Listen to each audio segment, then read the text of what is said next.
changing. I wanted members, new members.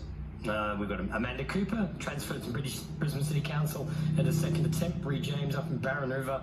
Herman Vorster, he succeeds Michael Hart in Burleigh, new member for Kendall Morton in Caloundra. You can see Russell Field, who won on that Law and Order campaign very strongly in Capalaba against Don Brown.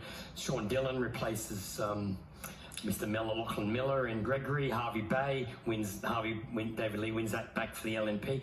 Wendy Bourne's one of the new members. She having lost the by-election, and then there's a lot of them. A lot of new members. Marty Hunt returns after losing in the last election, and Amanda Stoker, who's one of the higher-profile new members. And mentioned Ariana Doolan, who's just 22 years old and will be the youngest woman ever elected to the Queensland Parliament. It's a part of Northern Brisbane that elected Wyatt Roy. They seem to like their members young up there. Redcliffe, Kerry-Ann Dooley at a sixth attempt, as we've discussed. Bisma Asif, he's one of the new members. New member was mentioned earlier. Bisma Asif has won that, and two new members there from the Townsville area. Let's look at who's been defeated. Let me see members defeated. Quite a few. Bart Mellish as a minister has gone. Craig Crawford in Barron River. Jason Hunt was a one-term member. Don Brown, as mentioned. Harvey Bay, another member elected for the first time last time. Brittany Lauger just couldn't withstand the swing in Central Queensland. Les Walker's out after one term, as is Rob Skelton. Ali King is defeated. I think she's a minister. Kim Richards out in Redlands. And Aaron Harper in Townsville. And what remains in doubt at the end of the evening, at this stage, we've got the LNP ahead in Cook. That one's gone backwards and forwards. Labor's ahead in Gaven and McAllister. The LNP ahead in Maywar. A lot more counting to come there in the Green Seat. Labor's ahead in Maryborough. Morani, the Caddis party's ahead. That's a very difficult count to work out. The LNP ahead in Mulgrave and Pine Rivers. Though, as I said, Mulgrave's a very divided looking count. And South Brisbane, the Labor Party's ahead, with that caveat about which order the candidates finish. So all up, it was a slow start. I mean, clearly, as we flagged earlier on, was there going to be a change in the pre-poll votes? It looks to me like the votes of the pre-polls were much stronger for the LNP than they were at the last election, and I think that might reflect the way the campaign unfolded, that the Labor Party grew during the campaign, and so their vote on the day was quite good, but their pre-poll vote wasn't nearly as good, and I suspect that might reflect that change in support. So, all up, it's been a far longer night than I expected. Well, you've navigated it through it masterfully for us, Anthony Green. Thank you so much. And just one other thing, I would say what Cossy's saying there.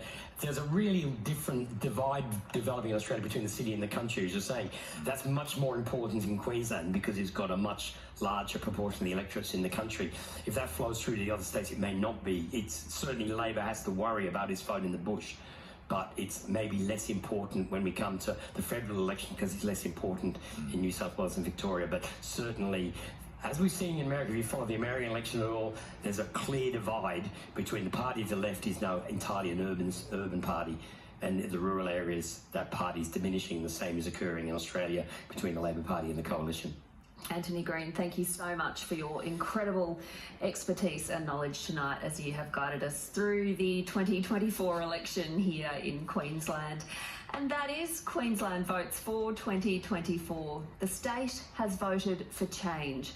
David Crisafulli will become Queensland's next Premier after he led the LNP to victory off the back of big swings in the outer suburbs of Brisbane and across regional Queensland. The ABC is projecting the LNP will form a majority government. At the close of counting, the LNP looks to have won 49 seats, the minimum required for majority government being 47. Labor currently holds 31 seats, 9 remain in doubt. The Greens were hoping to pick up seats, but Jess, not to be. No, instead it's looking like they've gone backwards. They might not win any. Katter's Australian Party has won at least 3 seats, while One Nation will not be represented in the next Parliament. Thank you at home for choosing the ABC.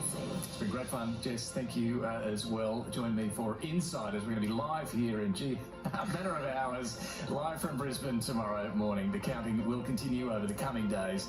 You can stay up to date at news.abc.net.au. You better get home to bed from all the teams. Good night. Good night.